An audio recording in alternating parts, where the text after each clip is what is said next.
Assalamualaikum, salam sejahtera. Ini adalah agenda awani istimewa. Agenda awani pada hari ini menitip semula apa yang dibincangkan ataupun apa yang dipentaskan di Perhimpunan Agung Pertubuhan Bangsa-Bangsa Bersatu UNGA, di mana Perdana Menteri Datuk Seri Ismail Sabri Yaakob pada baru-baru ini menyampaikan ucapan yang bertemakan kepada keluarga dunia, namun dalam sidang kemuncak ataupun Perhimpunan Agung UNGA pada tahun ini yang berakhir pada hari Isnin lalu menitipkan juga dan juga melihat kepada isu-isu lain, khususnya isu-isu yang berkaitan dengan kesihatan awam global dan bagaimana dunia dapat keluar daripada pandemik ini, selain daripada isu-isu yang berkaitan dengan Myanmar dan juga Taliban serta beberapa isu yang lain.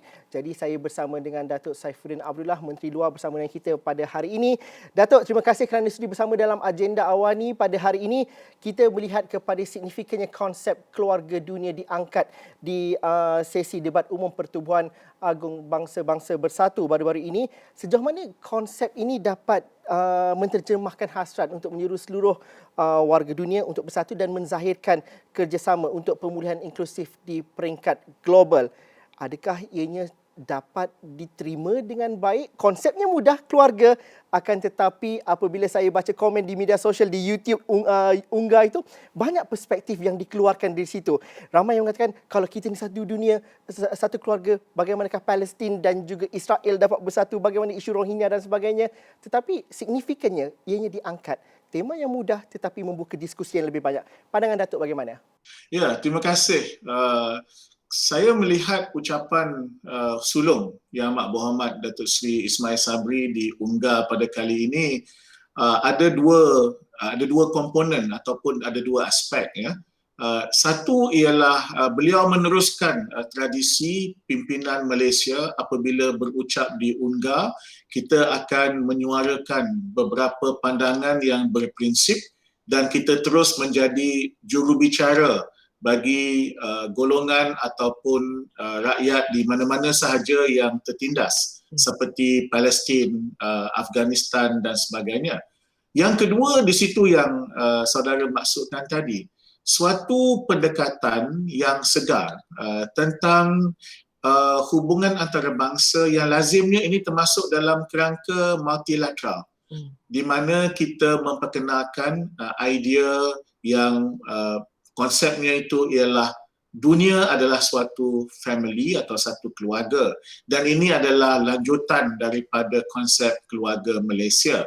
Selalu saya sebutkan bahawa dasar luar negara itu bermula di laman sendiri atau di rumah sendiri. Jadi ini cara kita melontarkan idea tentang keluarga dalam satu masyarakat dunia yang besar, berputik atau bertolak daripada keluarga Malaysia. Memang benar, ini idea yang sangat simple. Bukanlah sesuatu yang orang kata bombastik. Tetapi saya fikir dia mendapat sambutan yang baik. Mungkin kerana dari satu segi kita ni dalam zaman pandemik. Dalam zaman semua orang susah, saya fikir dasar luar yang terlalu vokal dan menggunakan strategi megafon diplomasi itu tidak sesuai, tapi yang sederhana, yang menyantuni masalah dan yang berada dalam sanubari manusia itu lebih sesuai. Dan juga kerana kita tahu yang sebelum daripada setahun dua ini ada kuasa-kuasa besar yang menggunakan cara unilateral untuk menyerang negara lain dan sebagainya. Jadi orang dah penat dengan strategi begitu. Orang mahu cara multilateral, cara berunding, cara kita mengikut undang-undang dan lunas-lunas undang-undang antarabangsa. Jadi saya fikir itu sebab mengapa idea tentang dunia sebagai suatu family, satu keluarga dunia ini menggamit imajinasi ramai juga. Bagaimana pandangan peribadi Datuk sendiri memerhati kepada UNGA pada tahun ini, di mana kita lihat pada pembukaannya Presiden Amerika Syarikat Biden juga turut berucap ini menyaksikan bahawa missing of Trump yang beberapa tahun sebelum ini juga menyaksikan bahawa mungkin UNGA kehadapan selepas pandemik ini dapat diuruskan ataupun dapat berdebat dengan lebih baik, dapat bersidang dengan lebih baik. Mungkin pengamatan Datuk sendiri dalam perjalanan UNGA pada tahun ini, walaupun ada kekosongan daripada Taliban ataupun daripada Myanmar untuk berucap pada sidang kali ini. Ya, Ungar kali ini agak tenang. Mungkin kerana tiada seorang tokoh yang mungkin terkenal dengan tindakan-tindakan unilateral. Jadi orang mengharapkan sesuatu yang baru dari sesetengah kuasa besar. Tetapi saya lihat secara umumnya kebanyakan pimpinan negara berucap dengan nada yang membujuk hati dan perasaan kerana mengetahui yang kita masih di dalam pandemik, dan kebanyakan seruan yang dibuat itu senada dengan Perdana Menteri kita, iaitu untuk misalnya memastikan keadilan dari segi pembahagian vaksin, memperkukuhkan diplomasi kesihatan. Hal diplomasi atau diplomasi kesihatan ini bukan perkara baru, tetapi kita menyuarakan ini bersama beberapa negara lain kerana ini sebenarnya pendekatan yang diperlukan sekarang, dan juga melihat kepada bagaimana setengah-setengah rakyat di tempat-tempat tertentu atau penduduk di tempat tertentu lebih memerlukan bantuan sekarang akibat daripada COVID. Dan mungkin kita dapat memahami dan juga mendasari diplomasi kesihatan itu, Datuk. Kerana dalam pada kita bercerita mengenai akses pada vaksin di kalangan negara-negara maju, negara-negara yang lebih di atas, kalau dalam globe itu, negara yang di atas sudah selesai divaksinasi, sudah bebas menjalani kehidupan, tetapi ada dunia di sebelah lain yang masih lagi gagal untuk mendapatkan vaksinasi atau mendapat akses kepada vaksin itu. Sejauh manakah diplomasi kesihatan ini diangkat dengan sebaiknya dan juga dapat memberikan kelayakan atau memberikan keadilan kepada belah dunia lain yang masih lagi bergelut kerana tidak mendapat akses kepada vaksin COVID-19. Malah kita akui COVID-19 tidak akan dapat diatasi dan juga tidak dapat diselesaikan selagi semuanya tidak mendapat akses yang baik kepada jaminan kesihatan ataupun kepada vaksin itu sendiri. Ya, COVID-19 sebenarnya telah menimbulkan semacam satu new world order atau aturan baru dunia. Kalau dalam suasana biasa, kita biasalah ada majlis keselamatan yang banyak menentukan keputusan-keputusan penting dunia. Sekarang kita ada WHO. Kalau dalam kerangka biasa kita ada 5 kuasa besar. Sekarang kita ada beberapa buah syarikat farmasi utama di dunia. Kalau dalam suasana biasa kita ada negara maju, negara miskin, mengikut ukuran tertentu. Sekarang kita ada negara pemberi sumbangan vaksin, negara penerima sumbangan vaksin. Dan Malaysia berada di tengah-tengah itu. Kerana itu kita boleh mainkan peranan dari segi diplomasi kesihatan. Kerana dia bukan hanya soal vaksin. Kita menerima sumbangan vaksin, tapi kita juga sedikit sebanyak membantu beberapa negara seperti Bosnia dan sebagainya. Ala kadarlah, sebab kita pun belum betul-betul cukup bekalan vaksin kita untuk rakyat kita bila kita bincang soal booster yang ketiga dan sebagainya. Jadi, tetapi diplomasi kesihatan tidak terhad kepada vaksin. Ia juga melibatkan soal kedudukan kesihatan awam, public health. Ia melibatkan soal sains dan teknologi, soal industri farmasi, termasuk industri farmasi Malaysia dari segi masa depan dan sebagainya. Jadi kita lihat dari segi gambaran yang besar. Sebab itu bila kita melontarkan dan kita memang mengusahakan diplomasi kesihatan, ini adalah langkah yang ke depan sedikit daripada sekadar diplomasi vaksin. Mengapa Datuk menyebut bahawa kita berada di tengah-tengah dan itulah sifat diplomasi Malaysia, berkecuali, bersifat sederhana. Dan kalau kita bercerita mengenai vaksinasi dan juga diplomasi kesihatan ini, bagaimana ini juga membantu Malaysia mencari rakan yang berkongsikan cabaran yang sama, yang mampu menggerakkan diplomasi kesihatan dengan cara yang lebih ke hadapan dan tidak, kerana kita hari ini tidak membincangkan dalam kuasa besar vaksinasi, walaupun nampak tapi tidak dibincangkan sebagai satu ancaman pada hari ini. Tapi kalau kita di Malaysia, bagaimana ini di kehadapannya nanti kita boleh menjadi antara negara yang tegas dalam nada yang lembut menyantuni diplomasi kesihatan ini, Datuk? Ya, sedara betul tadi. Bila kata kedudukan vaksin, memanglah kita tak nampak negara yang besar itu macam dunia biasa dia menyerang negara lain. Tetapi yang kita tahu misalnya apabila kita lihat negara-negara barat yang maju, mereka sudah mencapai peratusan vaksinasi yang tinggi. Negara-negara miskin baru 2%, sehingga baru-baru ini Susah Agung PBB menyebutkan, dia kata kalau nak bagi grading kepada soal pembahagian vaksin ini fail, F for fail, ya. Begitu teruk sekali. Dan kita di tengah-tengah, kerana kita ada kesempatan, ada peluang, walaupun kita bukan pengeluar vaksin, tetapi kita juga mempunyai hubungan diplomasi yang baik dengan setengah-setengah negara tertentu yang membolehkan kita untuk mengurat langkah, mungkin bukan soal pemberian vaksin, tetapi dalam soal yang lain. Contohnya, kesihatan awam.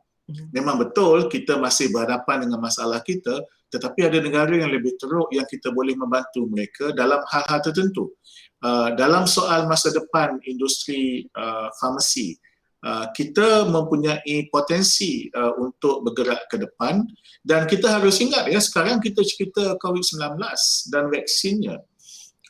Orang dah mula bercakap, saintis dah mula bercakap, selepas COVID-19 agaknya apa dia virus yang akan virus baru. Ya, jadi kita tak boleh berhenti hanya dengan COVID-19. Sebab itu saya kata kita di tengah-tengah, betul kita bukan kuasa dari segi mencipta ataupun mengeluarkan vaksin buat masa ini, tetapi kalau kita letak diri kita secara strategik di tengah-tengah, sebenarnya kita boleh mainkan peranan itu. Mungkin bukanlah dalam sebulan dua ini, tetapi pada masa depan. Sebagai contoh, kita menerima bekalan Sinovac dan juga Sinopharm daripada China. Untuk Sinopharm, saya difahamkan bahawa sudah ada perbincangan bagaimana ia dilanjutkan, bukan sekadar China memberi kita menerima atau ada orang menjual kita membeli. Begitu juga dengan Sinovac. Bunyinya mudah.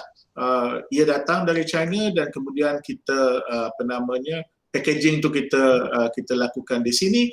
Tetapi itu adalah permulaan yang penting untuk kemajuan masa depan bagi syarikat farmaniaga misalnya. Datuk, COVID-19 juga mengajar kita, mengajar seluruh dunia dalam melihat kepada keseimbangan pembangunan. Kita banyak bercerita mengenai SDG 2030 sejak dahulu lagi. Tetapi apabila berlaku COVID-19, ini adalah satu bukti dan juga satu tamparan buat dunia untuk benar-benar mengaplikasikan apa yang termaktub 15 perkara dalam SDG itu.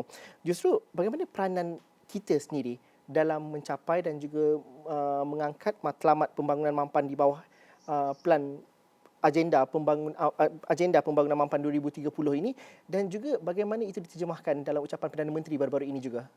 Ya, pada Isnin lepas, Yang Amat Berhormat Perdana Menteri telah membentangkan rancangan Malaysia ke-12 dan SDG itu terkandung secara kemas di dalam semua aspek daripada rancangan Malaysia ke-12.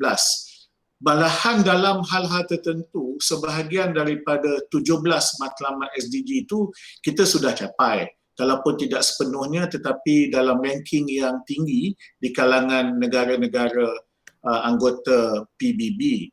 Cuma ada beberapa bahagian, dan ini relevan dengan soalan saudara tadi. Misalnya matlamat yang ke-16, soal institusi, soal reform, pembaharuan.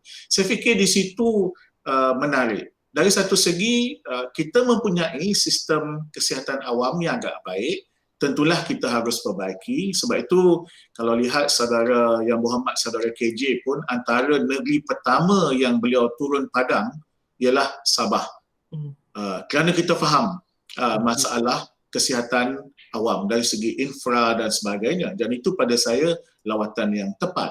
Yang kedua ialah, tanpa kita rancang dari dahulu tetapi dia menjadi sekarang, ataupun ada orang yang mungkin merancangnya dulu tapi tak jadi pada masa itu, ialah persefahaman antara kerajaan dan pembangkang yang melibatkan elemen-elemen pembaharuan atau transformasi.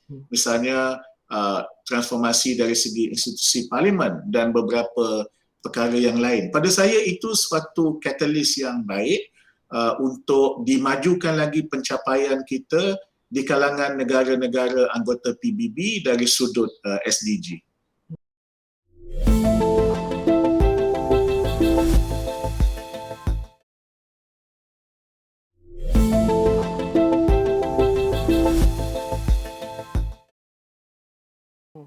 Datuk, kalau kita bercerita mengenai Malaysia di pentas dunia, sudah pasti kita akan tidak dapat tidak rakyat mengharapkan Malaysia untuk vokal terhadap isu Palestin.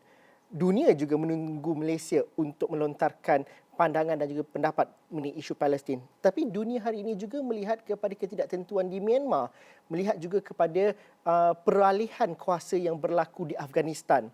Justru bagaimana kita nak katakan juga pendirian Malaysia dan juga prinsip Malaysia untuk hidup aman secara bersama ini masih lagi dipegang, dan juga bagaimana dalam masa yang sama walaupun mahu duduk aman tidak bermakna kita berdiam. Bagaimana kita memandang bahawa pendirian Malaysia dalam isu-isu yang saya nyatakan ini? Mungkin kita mulakan dengan Palestin dahulu, Datuk. Ya, dengan Palestin kita ada kesinambungan sokongan dan dokongan terhadap perjuangan Palestin sejak dari dulu lagi. Dan ini kita akan teruskan. Namun demikian, kita juga melihat bahawa di kalangan pejuang-pejuang dan aktivis Palestin yang muda, generasi baru Palestin, mereka mempunyai naratif yang baru, yang menyoal beberapa keputusan yang dipegang bersama oleh banyak negara anggota PBB selama ini. Kita belum menukar kita punya pendirian kita masih sama, namun kita melihat soal bagaimana kumpulan yang sekarang ini ataupun gerakan yang dipanggil BDS yang berjalan di seluruh dunia termasuk di Malaysia, ada gerakan ini, dan mereka mencadangkan supaya kita melabel Israel sebagai negara apartheid. Kita belum sampai ke tahap itu, namun kita sedang melihat perkembangannya. Dan akhir-akhir ini semenjak Datuk Seri Hisham menjadi Menteri Luar, dan saya menyambungnya juga, kalau perasan dalam statement Datuk Seri Ismail di Unggah baru-baru ini, kita mula menggunakan frasa seperti perbuatan apartheid Israel. Dan kita antara 1-2 negara saja yang mula menggunakan istilah dan pendekatan itu, dan itu menunjukkan kita memang mengikuti rapat perjuangan rakyat Palestin, termasuk suara-suara generasi baru di kalangan pejuang, aktivis dan pendukung Palestin.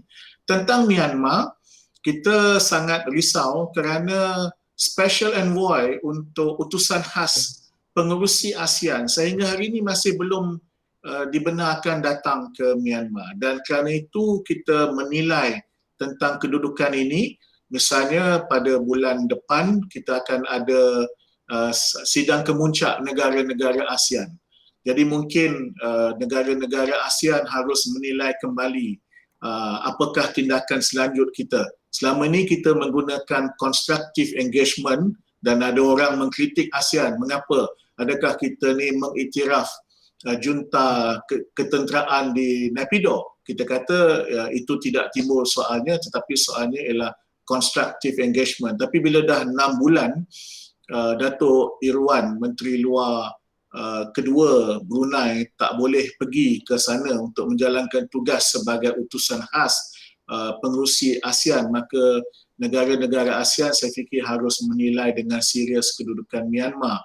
Ini bukan soal buang tak buang, mengaku tak mengaku, tapi apa tindakan yang lebih efektif yang harus kita lakukan. Datuk, Malaysia menyatakan sokongan untuk penghapusan penggunaan senjata nuklear secara keseluruhannya dan juga gencatan senjata global. Kita dalam beberapa minggu kebelakang ini kita bercerita mengenai AUKUS. Perdana Menteri tidak menyebut secara jelas mengenai AUKUS, tapi bagaimana dalam ucapan Perdana Menteri di Unggah baru-baru ini dapat kita fahami pendirian Malaysia mengenai AUKUS dan juga dalam masa yang sama mengenai penggunaan senjata nuklear dan pembangunan senjata sebegitu di rantau ini? Pendekatan yang digunakan oleh Yang Berhormat Perdana Menteri di Unggah ialah dengan melontarkan suatu frasa iaitu peaceful coexistence. Kalau diterjemah dalam bahasa Melayu, ia bermaksud hidup bersama dalam budaya damai. Akarnya ialah surah Al-Hujurat di dalam Al-Quran ayat 13, ya. Tapi ada kupasannya yang tersendirilah. Yang penting ialah kita mahu supaya negara-negara di dunia juga hidup bersama dalam budaya damai, dan di situlah relevannya misalnya konsep Zokfan, kawasan aman, bebas dan berkecuali untuk rantau Asia Tenggara. Di situlah relevannya dan pentingnya perjanjian-perjanjian anti perang ataupun yang bersifat anti nuklear yang dipegang oleh negara-negara ASEAN. Kita mahu negara kita, kawasan kita ini bebas daripada perlumbaan senjata nuklear.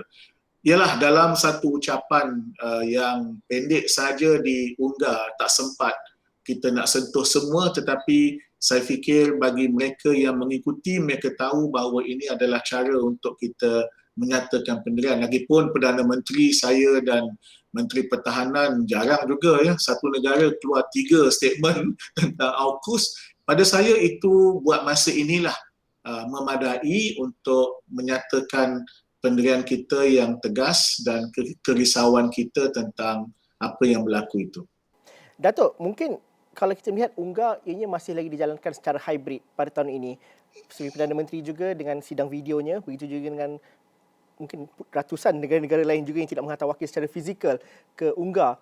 Namun begitu, isu-isu yang mendepani dunia secara globalnya begitu dinamik dan juga perlu melihat kepada cabaran-cabaran yang lebih pelbagai di masa-masa yang akan datang, terutamanya dalam pasca pandemik ini. Pada pandangan Datuk, bagaimana kita melihat ini juga cabaran untuk cara berdiplomasi, cara dunia untuk berinteraksi dan juga melihat kepada penyelesaian sesuatu isu. Pada pandangan Datuk, apa cabaran-cabaran di masa-masa akan datang dan bagaimana pentingnya platform dialog digunakan dengan sebaik mungkin dan bagaimana Malaysia mempunyai kelebihan dalam aspek itu?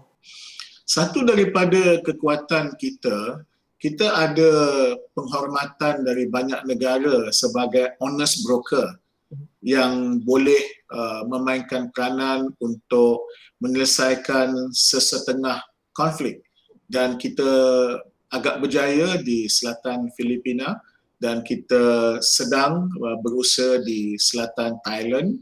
Kemudian kita pernah mempunyai utusan-utusan khas ke Myanmar sebelum daripada kes setahun 2 kebelakangan ini. Kita juga ada peranan di Timor Leste dan sebagainya.